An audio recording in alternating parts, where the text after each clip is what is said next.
Everyone, welcome to the show. So we are only 3 weeks away from the election. Can you believe it? The most important election in our lifetime, still too close to call. A race between a highly qualified, intelligent person and a man who's sundowning quickly. Yet some people can't tell the difference. They just don't know what to do. So anyway, here's who Kamala Harris is running against. Check out this video. Also, we have many Azerasians in our room. We have some incredible people in our room. We have so many that we just can't. But So, Azerasians. Yeah, you might be thinking, well, what is an Azerasian? Is that a type of Asian person, Gina? No, no, it's not. What Trump was trying to say was Arizonans. Kind of the same as Azerasians. He sounds like, my God, sounds like Arthur. Don't you hate Perry's wife? Only we know he's not drunk because Trump doesn't drink. But anyway, there's also this clip. This was from Trump's Bloomberg interview where he clearly has no idea how to answer the question. So he completely deflects. He goes on to something else, tries to change the subject. Check this one out. Should Google be broken up? I just haven't gotten over something the Justice Department did yesterday, where Virginia cleaned up its voter rolls and got rid of thousands and thousands of bad votes, and the Justice Department sued them that they should be allowed to put those bad votes and illegal votes back in and let the people vote. So I haven't gotten over that. A lot of people have seen that. They can't even believe it. So this man knows nothing. He knows nothing. I guarantee he has no idea why the government is trying to break up Google. He is too lazy to even try to understand. And if he even does understand, he is always going to side with monopolies. He's always going to side with corporate interests. But, he can't say that because that's going to destroy his fake image as a populist. So anyway, I also have news to share about polling and early voting that's exciting. So first, let's talk about early voting. The Atlanta Journal-Constitution just reported that Georgia had a record-breaking first day. So this was more than 305,000 people who cast their ballots in person. And then there were almost 23,000 mail-in ballots. So compare that to 136,000 on the first day in 2020 and 134,000 in the midterms, the 2022 midterms, which is good for a midterm election. I mean, that broke records for a midterm because typically you don't get that many people. And, in all of 2020, there were just under 4 million ballots cast in Georgia. So they're off to an incredible start. The thing that concerns me is that Republicans have been pushing for their people to get out and vote early. They've kind of figured out that, oh yeah, telling them that early voting is bad and dangerous and blah, blah, blah, probably not a good idea.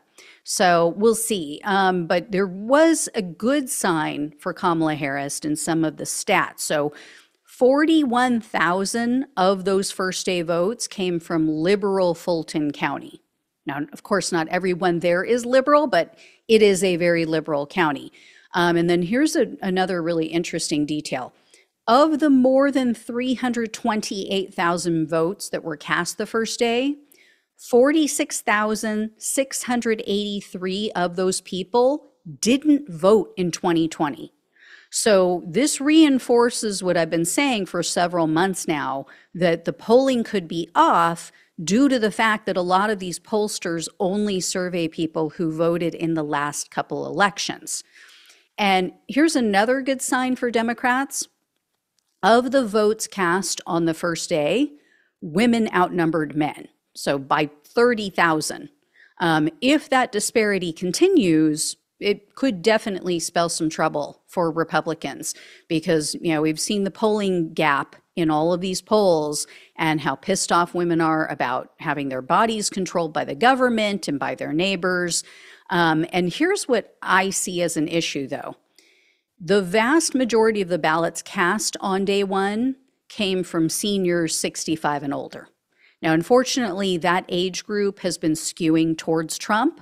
The obvious reason for why maybe they came out, so many of them on day one could be, they're retired, they have more time on their hands, easier for them to get to the polling places versus people who are working. But I'm really hoping to see more young voters come out and pick up the pace. And to the younger voters, here is what I would say. Out of the room, out of the deal. Right? If you don't, I get it that the government has let you down. I get it that they don't take you seriously. Yes, they are to blame for some of that. But also, if you don't show the government that you are a reliable voter who shows up and votes every year, then they don't care to cater to your needs. The reason politicians pander to older voters and to, honestly, middle of the road, the moderates, is because they seem to care more. They are a reliable voting bloc. They show up like clockwork every election. So politicians can't take them for granted. So if you want your voice and your concerns to matter, show them that they can't afford to dismiss you. Show them they can't afford to ignore you. Make yourself matter. Anyway, I also have news to share about early voting in Michigan. It is very different from what we're seeing in Georgia. I hate to say it, but a data analyst named Tom Bonnier said that early voting is at only 55% of what it was this time in 2020. But Bonnier says that female voters are showing up in much larger numbers than they did in 2020 and 2022. At this point, there is a nearly 12% gender gap in Michigan's early voting. So similar, what we're seeing in Georgia, a big voting gap between men and women. And women tend to skew, not all, but, most, I shouldn't even say most, a lot tend to skew towards the left, towards Democrats, especially right now, like I said, with the whole abortion issue. And Bonnier wrote, quote, "A lot of that is being driven by huge turnout from Black women." And Bonnier said that Black voters in general are showing up in much larger numbers than in previous election cycles. So possibly good news for Democrats, but, Trump has been picking up support from the Black community, mostly Black men. He posted, quote, "Black voters overall are accounting for a substantially larger share of the votes cast thus far relative to the same point in 2020 or 2022. And Democrats are also hoping to mobilize Black Haitian voters in Florida, obviously because of J.D. Vance and Donald Trump lying, putting a target on their backs in Ohio, and it's affecting people throughout the country. And according to the president of the Haitian American Democratic Club of Broward County in Florida, this is mobilizing Haitians. So this is good news. He said, quote, "We've been more successful lately in trying to motivate and convince people, especially at the grassroots level, for people to feel the necessity not only to register to vote, but to be ready and willing to go out and cast a vote for the Democratic ticket." And he said, I'm talking to people in churches and they want action. They want to do something about this. So this could eat into Trump's lead in Florida a bit because according to recent stats, in America, there are 1.1 million Haitian people living in the U.S. Of that, more than one third reside in Florida. Now, Florida is probably a pipe dream at this point, but you never know. Right, with the abortion referendum on the ballot, we'll see. I also have some new polling data to share. So a recent Gallup poll shows independent voters are moving away from the Republican Party. This is good news. According to Gallup's party affiliation data, 49% of independents lean toward Democrats, 45% lean Republican. May not seem like a big deal, but that is a 9-point shift. In the early September Gallup poll, 50% of independents said they aligned with Republicans, and 45% leaned toward the Democratic Party. So not only has the Democratic Party overtaken the independents, is definitely hitting on more of the points, I guess, or maybe they're just so horrified by Trump that they're moving away from the Republican Party. But it's a huge shift in the Democrats' favor. And as you all know, independent voters are very crucial in elections because so many people have moved away from the two parties, the two major parties. So if you want to win the presidency, you have to win independents. The other crucial piece, of course, is swing states. So I'm going to share some new polling on a national level first. Then I'm going to give you some swing state numbers. The latest Reuters Ipsos poll shows Harris with a 3% lead over Trump, 45 to 42%. And Democrats hold the advantage in voter enthusiasm because 86% of the people they polled said they are 86%, I should say, of Democrats said they are completely certain that they will cast a ballot this year.